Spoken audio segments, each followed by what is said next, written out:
All right, so let's look at chapter 8. All right, we're going to look at some chemical bonding concepts.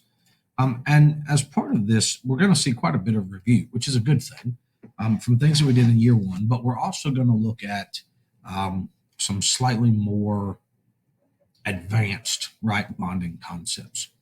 So let's just look at the 3 basic chemical bonds to start. So number 1, we have ionic, right, which forms by electrostatic attraction between 2 ions of opposite charge, right? We've got covalent bonds, right? Co meaning like cooperate or share, valent, talking about the valence electrons. So here we're sharing electrons. And then we have the metallic bonds, which operates by the sea of electrons, the C of E model. Now we're not really going to look at metallic tremendously in this PowerPoint. We are going to focus in more on ionic and covalent. Now, remember last year we did the Lewis diagrams. We're going to see some more of those. G.N. Lewis is actually the guy who developed this method.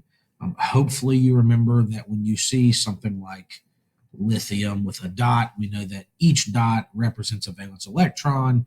And when they're going to form compounds, they're going to gain, lose, or share those electrons until they get a total of 8. That's going to satisfy the octet rule. So if I have something like lithium chloride, when we start out our diagrams, chlorine has 7 valence, lithium has 1, and so this is going to end up over there, and so we would draw it like that. All right. Now, when we're talking about forming ionic compounds, our metals are going to lose electrons, our nonmetals are going to gain electrons, and that's going to make the 2 species isoelectronic to the noble gases, meaning they have the same electron structure. So you can see here in the little diagrammed out equation, sodium is donating that electron over to chlorine. It's losing that valence electron from the 3s1 level, right? So remember, sodium is 1s2, 2s2, 3s1. And so when it loses that 3s1 electron, it becomes isoelectronic with helium, right? Which is 1s2, or rather, I apologize, that is incorrect. Let me get rid of that. So we're talking about sodium, not lithium. Wow. 1s2, 2s2, 2p6, 3s1. There we go. And so when we lose that, sorry about that, we become isoelectronic with neon, which is 1s2, 2s2, 2p6. And we've got, chlorine, which is 1s2, 2s2, 2p6, 3s2, 3p5. So we're going to donate that there, plus 1, that's going to become 3p6, which is going to make it isoelectronic with argon, right? Now, the actual process by which we do this is a pretty exothermic reaction. It gives off quite a bit of heat, and you use chlorine gas, this stuff right here, super dangerous, nasty stuff. Sodium, you add it in there, and you can evolve some heat and get your reaction going. Now, when we look at the energetics of ionic bonding, okay, we can actually graph this out and figure out how much energy is being transferred back and forth.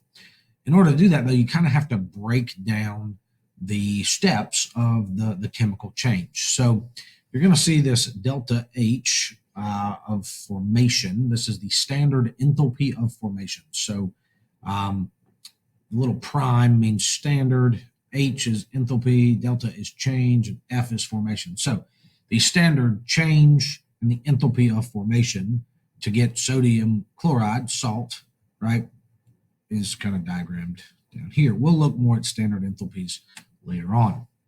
But you would diagram it out based on those individual changes. The delta H's are in a table in the back of your book. Now, when we look at those energies, when we look at those graphs, We know that there's energy associated with ionizing and the electron affinity trends that go with our atoms.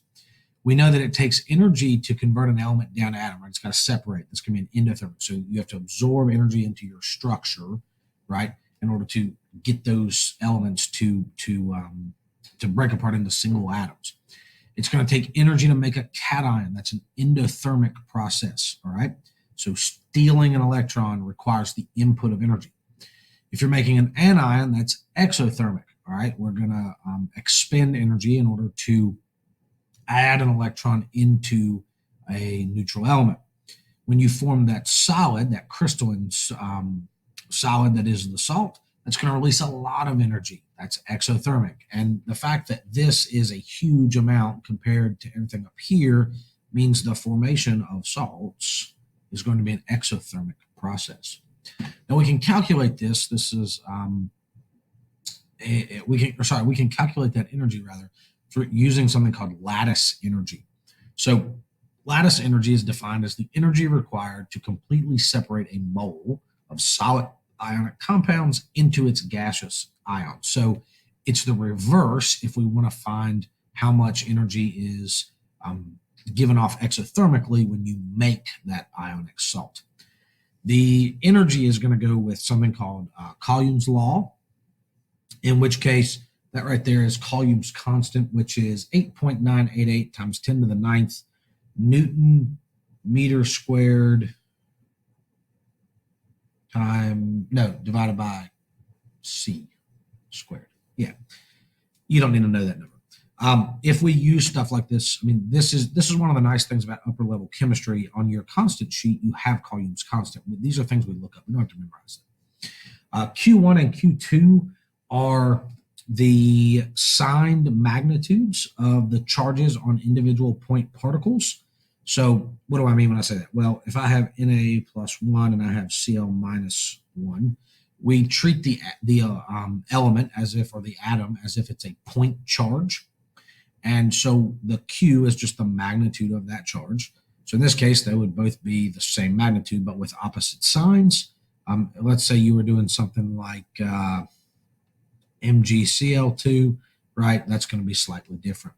D is the distance between them. So we can calculate the lattice energy using this version of Coulomb's constant. Now, Coulomb's law is actually from physics, and I think it is K sub E Q1 Q2 over R squared. It's a very similar, we'll say very similar equation there that you might see in physics. Now, something to know about lattice energy, right? Another trend we can add. As the ion's charge gets larger, the lattice energy tends to go up. As the ion gets smaller, the lattice energy tends to go up, all right? So we can, kind of compare things like SCN, which has a pretty massive lattice energy, to LIF, which also has a pretty large energy. But if we look at something in the middle, like NAI, right, this would be really small, this would be really large. Something in the middle, right, there's a different kind of look there. So, these are just some interesting lattice energies that we could use to kind of plot those two trend facts out. Now, moving on to covalent bonding. In covalent bonding, we're not transferring electrons, we're sharing electrons. And so if we're sharing electrons, then there's electrostatic interactions that's governing how much sharing can go on. So in the positive category, right, things that make the sharing want to occur, there is an attraction between the negative electrons and the positive nuclei. In the negative category, the electrons are repelling each other. And also in the negative category, the nuclei of the two atoms that are engaging in this covalent bond also repel each other. So the nuclei are repelling each other this way, the electrons are repelling each other apart that way, but there is a force of attraction between electrons and the nuclei. Now, if you want to have a bond, and this should make pretty good sense, the forces here in red, these forces, must be stronger than the forces here in blue. Now, With covalent structures, we usually draw Lewis structures to indicate kind of what we're looking at there. We use the little dot method from Lewis that we talked about a minute ago in order to do that. There are two shown here below. We've got H2. Remember, hydrogen never gets dots, right? It can only have 2 electrons to be happy. Most everybody else wants to have 8. We'll talk about some exceptions to that in just a second. Now, when we talk about, or when we examine the electrons on the Lewis structures, if you see lone pairs, which are symbolized again by dots, so let's say we draw water here. Water has 2 lone pairs of electrons. There's lone pair number 1, there's lone pair number 2. Those electrons are only located on one atom. If you have bonding pairs, then those are shared between 2 atoms. So the bonds here, obviously, are electrons being shared between H and O. Now, we can show those with lines. We can also show those with shared dots, all right, between the 2 atoms. Now, if you have more than one pair being shared, that's a double bond. If you have even more electrons, that can be a triple bond. There's no such thing as a quadruple bond. That's not going to happen. At least as far as I know, right? I'm sure we could find one somewhere. But as far as I know, triple bond is as good as it's going to get, right? Something to keep in mind. It doesn't, when you're looking at the length right here of that line and you compare it to the length of that line, right? We'll call this length 3 and length 2. And let's say we draw hydroxide. We compare it length 1. Well, in these images, length 1, length 2, and length 3 look to be the same. That's not true, all right? A triple bond is much, much, much tighter than a double bond, right? The distance here is shorter, okay? That's just something useful to keep in mind. A triple bonded diatomic molecule like nitrogen, really close together compared to H2, right, which is going to be far apart. Now, we can't talk about covalent bonds unless we talk about polarity, because unfortunately, even though the electrons are being shared, they're not always being shared equally. So fluorine, which has the highest electronegative value, would definitely hog electrons away from any other element that's not fluorine, right, that has a lower electronegative number on the Pauling scale.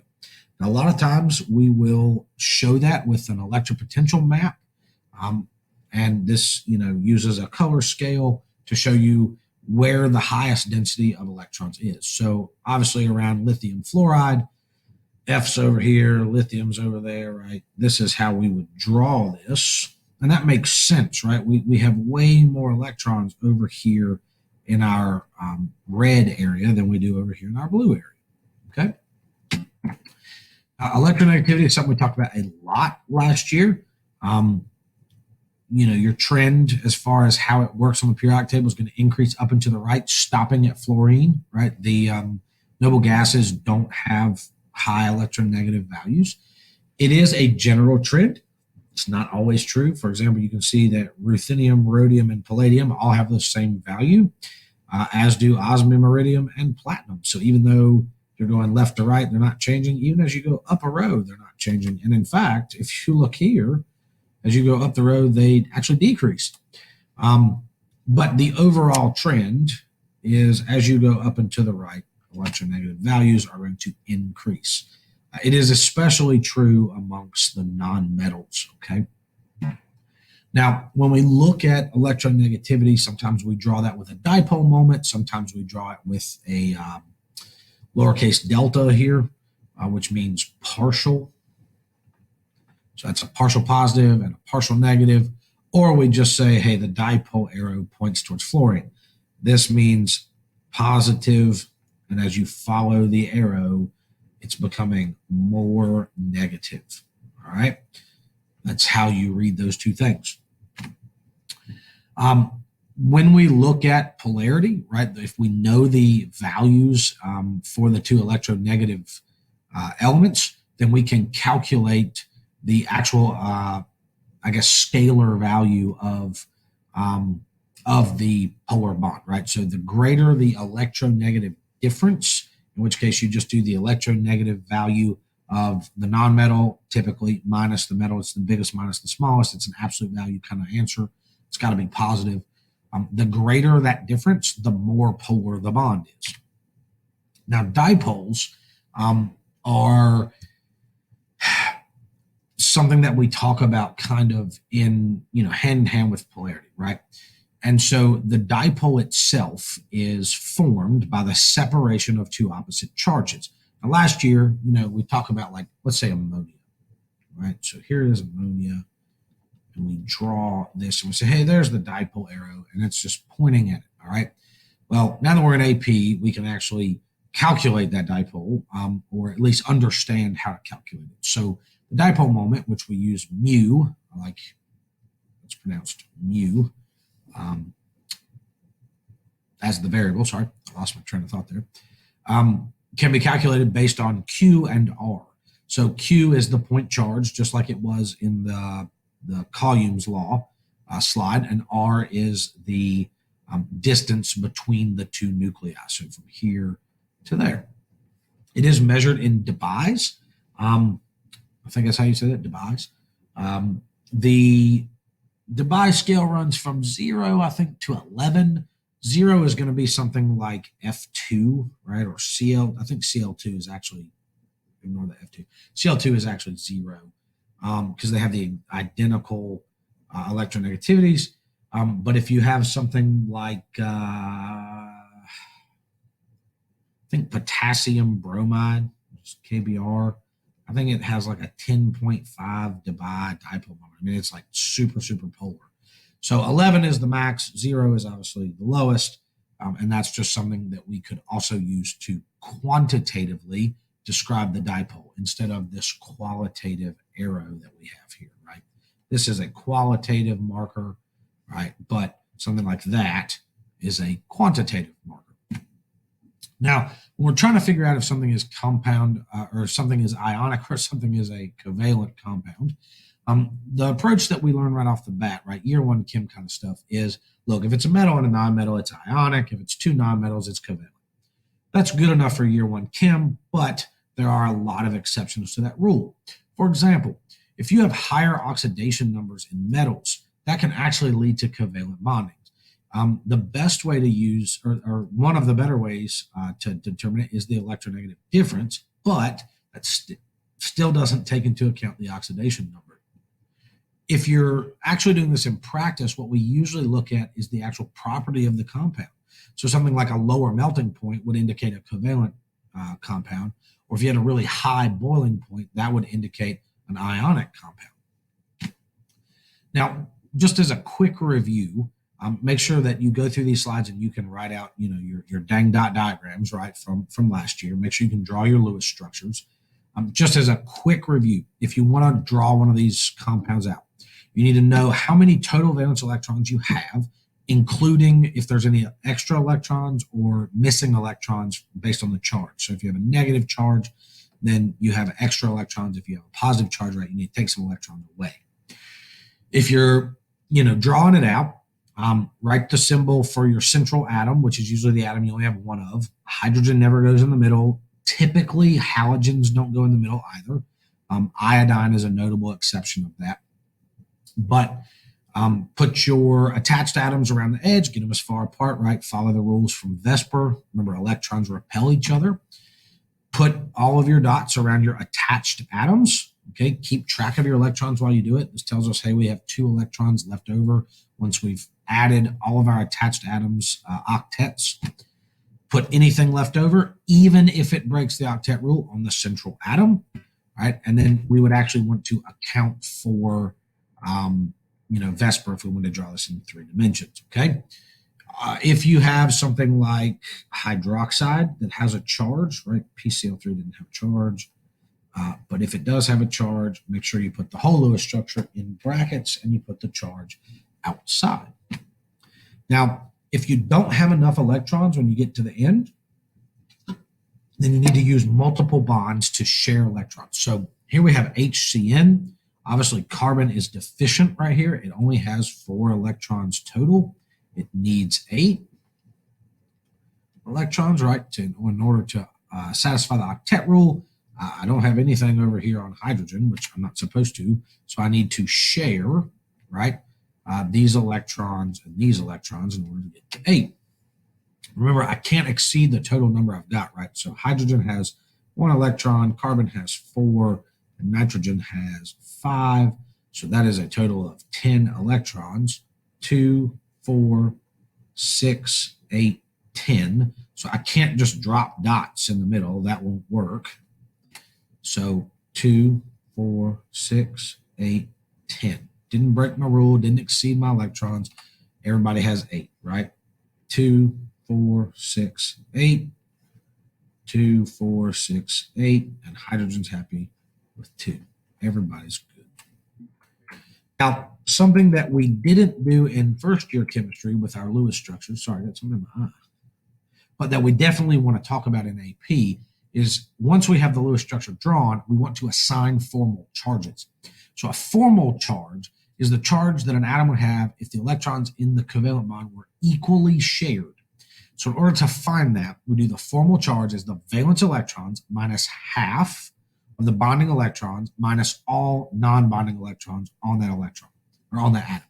So the easiest way to think about this is to divide up your molecule and look at just what's on each atom. So if we look at oxygen right here, oxygen has 6 valence electrons. It's got 2, 4, all right. 1, 2, 3, 4, 5, 6 electrons assigned to that atom. And so formal charge is 0. And we count this as 1 electron, 2 electrons, okay? We don't count it as the whole bond. Like normally we say the whole bond is 2. When we're looking at it for formal charge, like this is the 1 electron, that is the 1 electron. So look at carbon, 1, 2, 3, 4. It's got 4 electrons assigned to it. And the way, okay, so hold on, let me backtrack. The bonding electrons, we treat them as half. So we really do count them as 2, right? But 2, 4 divided by 2 is 2. So it's easier just to say, hey, 1 and 1. So let me just, I wanted to be accurate about how I was telling you I was doing that. Oxygen on the other side, right? 1, 2, 3, 4, right? And then we have bonding electrons. We have 2, 4, half of 2, or sorry, half of 4 is 2 total. That gives us 6. Now, if we look over here on the right, our formal charges would be different. Now, this is still a proper Lewis structure, right? I have 2, 4, 6, 8, 2, 4, 6, 8, 2, 4, 6, 8. So everybody's happy. But which one of these would be right? Right? So let's count them up. I have 1, 2, 3, 4, 5, 6, and this is 1, right? Because there are 2 total. It's 1/2 the bonding. So 1/2 of 2 is 1. So that makes 7. So 6 minus 7 is a -1 formal charge. So I would put a -1 right there. So if I was to draw this out, it would look like this. Oh, wait, shoot. Sorry. Got ahead of myself there.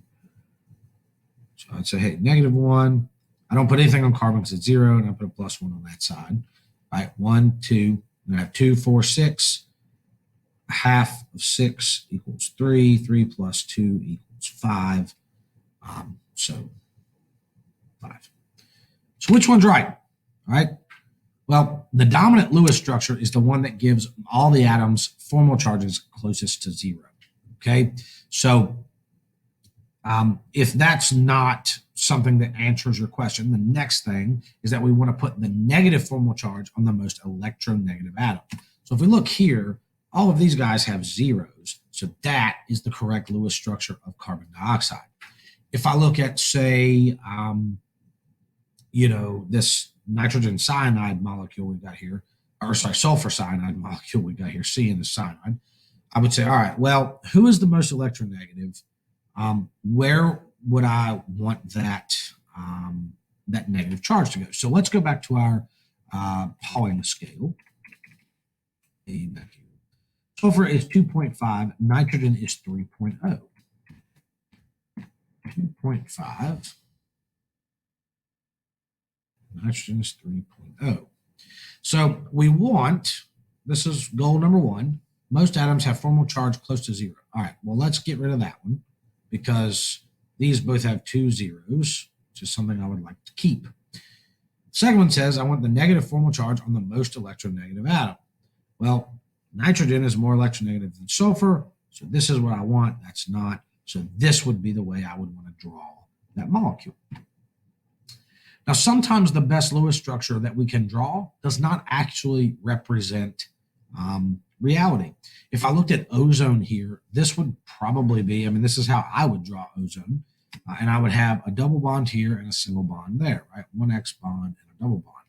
But now, a minute ago, I said, hey, keep in mind, double bonds are shorter than single bonds. Single bonds are longer. But when we measure ozone in the lab, we find that the distance between those nuclei are actually the same on both sides.